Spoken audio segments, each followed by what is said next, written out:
온라인 독서교실 4주차. 내가 만든 신 6-7장. 6장 가면 쓴 숨은 신들, 문화와 종교.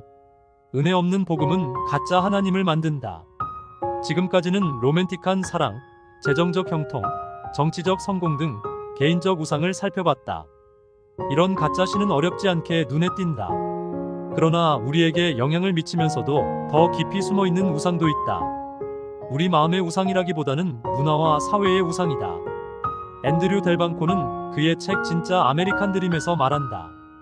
우리는 자신이 무의미한 세상에 살고 있다는 침울한 의혹을 이야기와 상징으로 떨치려 한다.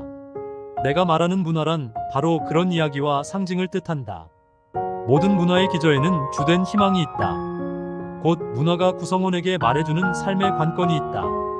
문화를 지배하는 희망이 하나님 자신이 아니라면 그런 희망은 다 가짜 신이다. 요컨대 우상에는 개인적 형태만 있는 게 아니라 집단적이고 구조적인 형태도 있다.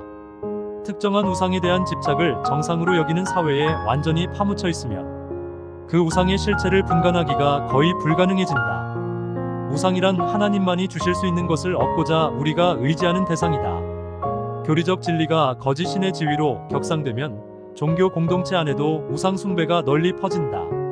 하나님 앞에서의 신분을 그분과 은혜에 의존하기보다 교리의 정확성에 의존하면 그렇게 된다. 이는 미묘하지만 치명적인 과오다. 이런 형태의 자기 정당화에 빠진 사람의 징후는 잠언이 말하는 거만한 자가 된다는 것이다. 종교 공동체 내의 어떤 우상 숭배는 사역 성과와 은사를 가짜 신으로 둔갑시킨다. 은사 재능, 능력, 행위, 성장을 성경이 말하는 영적 열매 사랑, 기쁨, 인내, 겸손, 용기, 온유와 혼동할 때가 많다. 심지어 머리로는 나는 은혜로만 구원받았다라고 믿는 사역자도 가슴으로는 하나님 앞에서의 신분이 내가 얼마나 많은 이의 삶을 변화시키고 있느냐에 달려있다고 느낄 수 있다. 또 다른 종류의 종교적 우상 숭배는 도덕적 생활 자체와 관계된다. 인간 심령의 기본값은 자신의 도덕적 행위로 하나님과 사람들을 통제하려는 것이다. 내가 덕스럽게 살아왔으니 하나님과 주변 사람도 마땅히 나를 존중하고 지지해야 한다는 심리다. 입술로는 예수님의 모본과 가마를 말할지 몰라도 우리는 여전히 구원을 자신과 자신의 도덕적 노력에 의지하고 있다. 우리 문화는 왜 희망이신 하나님을 버렸을까? 우리 종교 공동체에 이런 거짓 신이 가득했고 지금도 그렇기 때문이다. 정확한 교리나 사역의 성공이나 올바른 도덕을 우상으로 삼으면 끝없는 내부, 갈등, 스스로 의롭게 여기는 교만, 견해가 다른 이들을 향한 압제 등에 빠진다. 종교적 우상 숭배의 이런 악영향 때문에 종교 전반과 특히 기독교에 대한 반감이 만연해 있다. 하나님을 이미 시도해봤다는 생각에 우리는 이런저런 다른 희망으로 돌아섰지만 그 결과는 참담하다. 요나는 동쪽의 니느웨로 가라는 명령을 일부러 거역하고 대신 일어나 다시스로 갔다. 그곳은 알려진 세상의 서쪽 끝에 있던 성읍이었다. 하나님이 하라고 하신 일과는 정반대로 한 것이다. 요나는 왜 도망갔을까? 답은 역시 우상 숭배인데 이번에는 아주 복잡하다. 첫째로 요나 개인의 우상이 있다. 그는 하나님께 순종하기보다 사역의 성공을 더 원했다. 둘째로 요나를 빚어낸 문화적 우상도 있다. 그는 하나님을 향한 순종과 니느웨 사람들의 영적 유익보다 이스라엘의 국익을 앞세웠다. 마지막으로 요나의 종교적 우상이 있다. 그는 무조건 자신이 도덕적으로 옳다고 여겼다. 악한 이교도인 니느웨 사람들을 향해 우월감을 느꼈고 그들이 구원받는 게 싫었다. 요나의 문화적 우상과 개인적 우상은 한데 녹아 독소가 되어 감쪽같이 숨어 있었다. 이 때문에 그는 자신이 그토록 자랑스럽게 섬긴다는 하나님께 반항했다. 결국 요나는 은혜를 전하도록 부름받았으나 정작 본인이 그 은혜를 몰랐다. 요나가 니느웨 도시의 말씀을 전하자 그들은 말 그대로 무릎을 꿇었다. 그런데 요나는 니느웨가 자신의 설교에 긍정적으로 반응한 것에 격노했고 이것이 하나님의 잘못이라 비난하며 자신을 당장 죽여달라고 했다.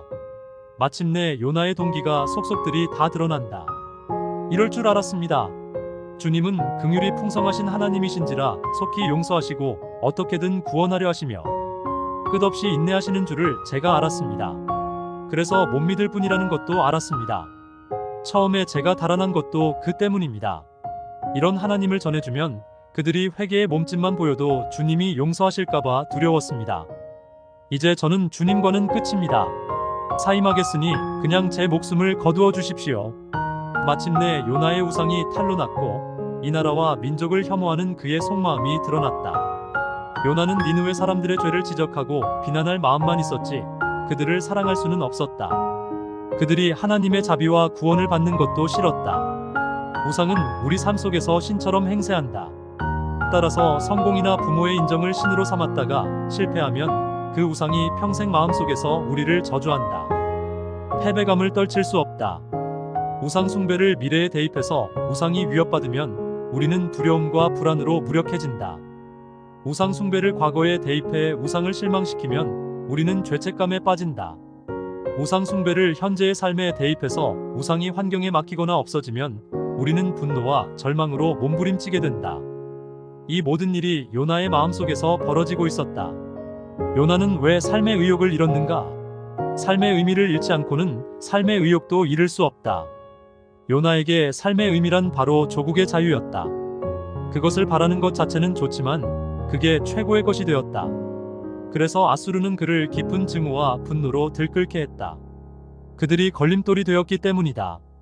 이번에는 하나님과 그분의 자비가 요나를 분노와 절망으로 들끓게 했다. 주님이야말로 요나가 원하던 이스라엘의 미래를 막을 전능하신 장애물이었으니 말이다. 우리에게 삶의 의미가 되는 것은 무엇일까? 우리 문화에서 내가 당연히 누려야 하고 해야 한다고 말하는 것은 무엇인가? 우리 시대가 포기할 수 없다고 말하는 삶의 방식은 무엇인가? 지금 사는 동네를 떠날 수 있는가? 지금 만들어진 인간관계들을 모두 정리할 수 있는가? 힘들 때 의지가 되어주는 가족으로부터 독립할 수 있는가? 이것이 아브라함을 향한 본토, 친척, 아버지의 집을 떠나라는 하나님의 명령이다. 7장 제자리를 찾아서 전인격이 예수 복음을 통과해야 한다. 17세기 영국의 목사 데이비드 클락스는 인정할 사람은 별로 없겠지만 우상 숭배보다 더 흔한 것은 없다라고 말했다.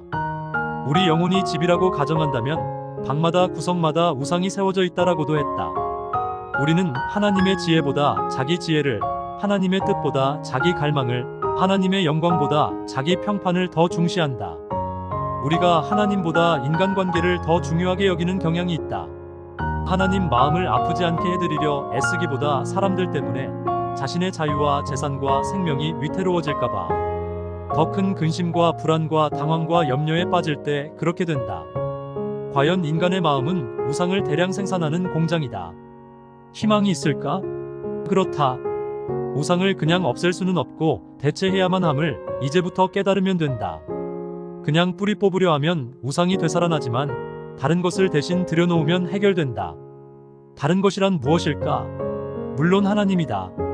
야곱은 먼 나라로 도피해 많은 시련을 딛고 성공했으나 외삼촌 라반과 사촌들은 그를 질시하며 반감을 품었다. 그래서 야곱은 고국으로 돌아갈 때 라헬은 아버지 라반을 떠나면서 집안의 신상을 훔쳤다. 왜 그랬을까? 일종의 영적 보험이었을 수 있다. 다음에 어려운 일을 당하면 주님이 레아를 도우셨듯이 라헬도 도우시겠지만 혹시 그렇지 않을 경우 옛날에 섬기던 신을 부를 생각이었을 것이다. 그러나 우리 삶의 주님을 그런 식으로 실패에 대비한 들러리로 세울 수는 없다. 그분은 우리 계획을 이루는데 소용될 보충 자원이 아니라 그분 자체가 완전히 새로운 계획이시다. 라헬은 아직도 그것을 몰랐다. 주님의 구원을 후대로 전해야 할 집안에 이처럼 큰 결함이 있었고 그래서 은혜가 필요했다. 야곱은 아버지 야곱을 속여 형 에서의 복을 훔쳤다. 사실 이 거짓말은 쉽게 발각될 잔꾀였고 그로 인해 큰 몫을 받기는 쉽지 않았다. 그런데 야곱은 왜 이런 일을 했을까? 모든 인간은 복이 필요하다. 우리 모두는 바깥의 누군가로부터 자신의 독특한 가치를 확인받아야 한다. 자신이 가장 사랑하고 칭송하는 이로부터 받는 사랑과 칭송이야말로 최고의 보상이다.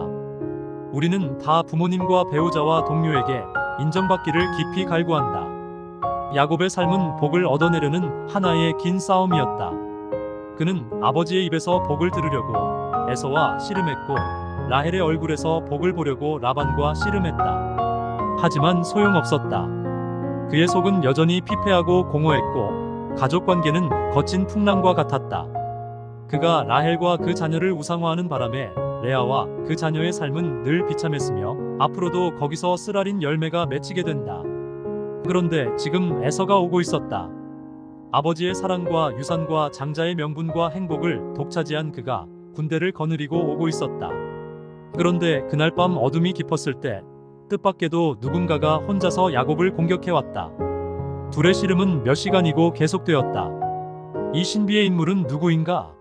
내레이터는 일부러 독자에게 그의 정체를 숨기지만 그래도 몇 가지 단서를 남긴다.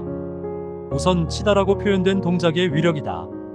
여기 치다로 번역된 히브리어 단어는 문자적으로 가장 가벼운 접촉이나 살짝 대는 것을 뜻한다. 씨름 상대는 야곱의 허벅지에 손가락을 댔을 뿐인데 야곱은 즉시 관절이 어긋나 영구적으로 절름발이가 되었다. 이로 보건대 상대는 야곱을 죽이지 않으려고 힘을 억제했음이 분명하다. 그는 엄청난 초인적 힘의 소유자였다. 또한 그 인물은 날이 새려하자 한사코 가야 한다고 했다. 왜 그랬을까? 누구도 하나님의 얼굴을 보고는 살아남을 수 없음을 야곱도 알고 있었는데 나중에야 그는 씨름 상대가 동트기 전에 떠나려 한 이유가 그것임을 깨달았다. 이는 야곱을 보호하기 위한 배려였다. 알고 보니 야곱은 바로 하나님과 씨름하고 있었다. 그 사실을 깨달은 그는 먼동이 트려는 줄 알면서도 평생에 가장 겁없는 행동을 했다. 그 상황에서 이성적인 반응은 나를 도와주십시오. 보내주십시오. 나는 죽고 싶지 않습니다. 라고 외치는 것이련만 그는 정반대로 했다. 상대를 꼭 붙잡고 당신이 내게 축복하지 아니하면 가게 하지 아니하겠나이다라고 말한 것이다. 야곱의 말은 이런 뜻과 같다. 여태까지 나는 지독한 바보였습니다. 평생 하나님의 복을 구하도 아버지의 인정과 라헬의 미모에서 찾으려 했습니다. 그런데 그 복은 하나님 안에 있습니다. 이제 하나님이 내게 축복하지 않으시면 보내드리지 않겠습니다. 다른 것은 다 중요하지 않습니다. 이러다가 죽어도 좋습니다. 하나님의 복이 없으면 내게 아무것도 없는 거니까요. 다른 무엇으로도 안 됩니다. 그 결과로 하나님은 거기서 야곱에게 축복하셨다. 놀랍고 신기한 문구다. 성경에서 축복은 언제나 말로 이루어진다. 따라서 하나님이 야곱의 마음속에 뭐라고 말씀하셨음이 분명하다. 어둠 속에서 하나님은 야곱의 목숨을 살리려고 연약한 척하셨다. 그러나 갈보리의 어둠 속에서 주님은 우리를 구원하려고 인간이 되어 정말 연약해지셨다. 야곱이 목숨을 걸고 순종하며 매달린 것은 자기가 복을 얻기 위해서였다. 그러나 예수님이 십자가를 피하실 수 있었음에도 기꺼이 감수하고 죽기까지 순종하며 매달리신 것은 자신이 아니라 우리를 복되게 하시기 위해서였다. 야곱은 왜 하나님을 그렇게 가까이 대하고도 살아남을 수 있었을까? 예수님이 연약한 모습으로 오셔서 십자가에서 죽으심으로 우리 죄의 형벌을 치르셨기 때문이다. 당신은 존재의 시면에서 하나님의 복을 들었는가? 너는 내 사랑하는 아들이라 내가 너를 기뻐하노라라는 말씀이 나의 기쁨과 힘이 되고 있는가? 당신에게 그렇게 말씀하시는 하나님을 성령으로 말미암아 느꼈는가? 야곱이 받은 것이 바로 그 복이다. 성령으로 말미암는 그 복이 이제 그리스도를 통해 우리 것이 되었다. 이것만이 우상 숭배를 퇴치하는 묘약이다. 이 복이 있어야만 우상이 필요 없어진다. 야곱처럼 우리도 대개 온갖 엉뚱한 데서 복을 구하며 살다가 그 후에야 이 복을 발견한다. 마침내 이를 발견하려면 대개 다리를 저는 연약함을 경험해야 한다. 하나님의 복을 가장 많이 받은 수많은 이가저는 다리로 기뻐 춤추는 것도 이 때문이다. 한 달 동안 온라인 독서교실에 함께 해주셔서 감사합니다. 우리 안의 우상을 발견하고 복음을 통해 우상을 극복하시길 바랍니다.